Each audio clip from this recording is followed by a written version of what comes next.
ನಮಸ್ಕಾರ ಮೈಸೂರು. ನಾವಿವತ್ತು ಹೋಗ್ತಾ ಇರೋದೇ ಲಲಿತಾದ್ರಿಪುರಕ್ಕೆ ಕಣ್ರಿ. ಲಲಿತಾದ್ರಿಪುರಕ್ಕೆ ಏನಕ್ಕಪ್ಪ ಅಂದರೆ ಶ್ರೀ ಬಸವೇಶ್ವರ ಜಾತ್ರೆ ಇರೋ ಕಾರಣದಿಂದ ಅಲ್ಲಿಗೆ ಹೋಗ್ತಾ ಇದೀವಿ. ಈ ಜಾತ್ರೆನ 3 ದಿನ ಅದ್ದೂರಿಯಾಗಿ ಮಾಡ್ತಾರೆ ಕಣ್ರಿ. 2 ವರ್ಷದಿಂದ ನಿಂತೋಗ್ಬಿಟ್ಟಿತ್ತು, ಈ ವರ್ಷ ಮಾಡ್ತಿದ್ದಾರೆ. ಅದಕ್ಕೋಸ್ಕರ ನಾನು ಹೋಗ್ತಾ ಇದೀನಿ.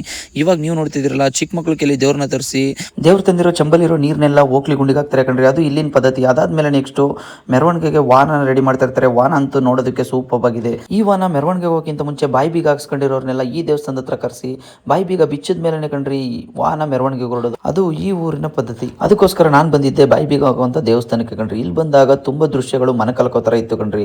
ಇವಾಗ ನೀವು ನೋಡ್ತಿದ್ರಲ್ಲ, ಚಿಕ್ಕ ಮಕ್ಳಿಗೆ ಯಾವ ತರ ಹಾಕಿದ್ರೆ ದೊಡ್ಡವ್ರಿಗೆ ನೋಡ್ರಿ ಯಾವ ತರ ಚುಚ್ತಾರೆ.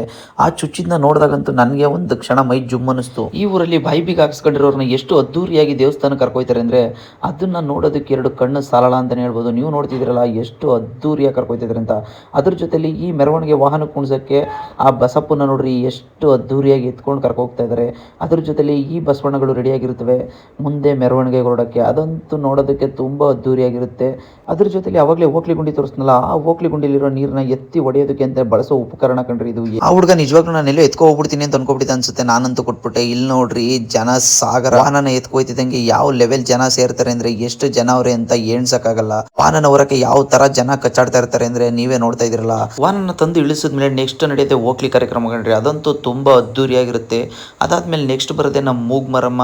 ಅದಂತೂ ತುಂಬಾ ವಿಶೇಷವಾಗಿರುತ್ತೆ. ನೀವೇ ನೋಡ್ತಿದ್ರಲ್ಲ ಮೂಗ್ಮರಮ್ಮನ ಎಷ್ಟು ವಿಶೇಷವಾಗಿ ಕರ್ಕೊಬತ್ತಾರೆ ಅಂತ. ನಾನಂತೂ ಯಾವ ಊರಲ್ಲೂ ಈ ತರ ನೋಡೇ ಇಲ್ಲ. ಅದಾದ್ಮೇಲೆ ಈ ಊರಲ್ಲಂತೂ ತುಂಬಾ ವಿಶೇಷತೆಗಳಿದೆ ಕಣ್ರಿ. ಇಲ್ಲಿ ನೋಡ್ರಿ ದೊಣ್ಣೆ ವರ್ಷೆ ಸ್ಟಾರ್ಟ್ ಆಯ್ತು. ಇದಂತೂ ನೋಡೋದಕ್ಕೆ ನೆಕ್ಸ್ಟ್ ಲೆವೆಲ್. ನೀವ್ ಯಾರಾದ್ರೂ ಈ ತರ ಎಲ್ಲ ಮಾಡೋದನ್ನ ಎಲ್ಲಾದ್ರೂ ನೋಡಿದ್ರೆ ಮಿಸ್ ಮಾಡಿದ್ರೆ ಒಂದು ಕಮೆಂಟ್ ಮಾಡಿ ನೀವು ಎಲ್ಲಿ ನೋಡಿದ್ರಿ ಅಂತ. ಅದಾದ್ಮೇಲೆ ನೈಟ್ ಒಂದು ಚಿಕ್ಕ ತೇರು ಎಳೆಯುವಂತ ಕಾರ್ಯಕ್ರಮ ಇರುತ್ತೆ. ಅದ್ರ ಜೊತೆಲಿ 10 ಕ್ವಿಂಟಾಲ್ಗೂ ಜಾಸ್ತಿ ಅಡುಗೆ ಮಾಡ್ತಾರೆ ಕಣ್ರಿ. ನಾಳೆ ಪುರ ಇರೋದ್ರಿಂದ ನಾಳೆ ಬೆಳಿಗ್ಗೆ ಈ ಪುರ ನಡೆಯೋದು. ಅದ್ರ ಜೊತೆಲಿ ಇವಾಗ ನೀವು ನೋಡ್ತಿದ್ದೀರಲ್ಲ ರಥನ ಎಳೆಯೋದಕ್ಕೆ ಯಾವ ತರ ರೆಡಿ ಮಾಡ್ತಾ ಇದಾರೆ ಅಂತ. ಇದೇ ನೋಡ್ರಿ ಚಿಕ್ಕ ಬಸವಣ್ಣನ ರಥ. ಈ ಚಿಕ್ಕ ತೇರಂತೂ ನೋಡೋದಕ್ಕೆ ತುಂಬಾ ಅದ್ದೂರಿಯಾಗಿದೆ. ಇದನ್ನ ಯಾವ ತರ ರೆಡಿ ಮಾಡಿದ್ದಾರೆ ಅಂತ ನೀವೇ ನೋಡ್ಬೋದು. ಈ ಬಸವಣ್ಣ ನೋಡಿದ್ರಂತೂ 2 ಕಣ್ಣು ಸಾಲ ನೋಡೋದಕ್ಕೆ ಅಂತಾನೆ ಅನ್ಸುತ್ತೆ. ಅದ್ರ ಜೊತೆಲಿ ಈ ದೇವಸ್ಥಾನದಲ್ಲಿ ಇದು ಹೊರಡ್ಬೇಕಾದ್ರೆ ರಥ ಹೊರಡ್ಬೇಕಾದ್ರೆ ಪಟಾಕಿ ಗಿಟಾಕಿಲ್ಲ ಸಿಡಿಸ್ತಾರೆ ಕಣ್ರಿ. ಅದಂತೂ ನೆಕ್ಸ್ಟ್ ಲೆವೆಲ್ಲು. ಈ ಕಡೆ ಆ ರಥ ಹೊರಡ್ತಿದ್ದಂಗೆ ಅಡುಗೆ ಮಾಡೋದಕ್ಕೆ ಬೆಂಕಿನ ಹಚ್ಚಿ ರೆಡಿ ಮಾಡ್ತಾರೆ. ನಾಳೆ ಬೆಳಿಗ್ಗೆಗೆ ಇದು ರೆಡಿ ಆಗೋದು.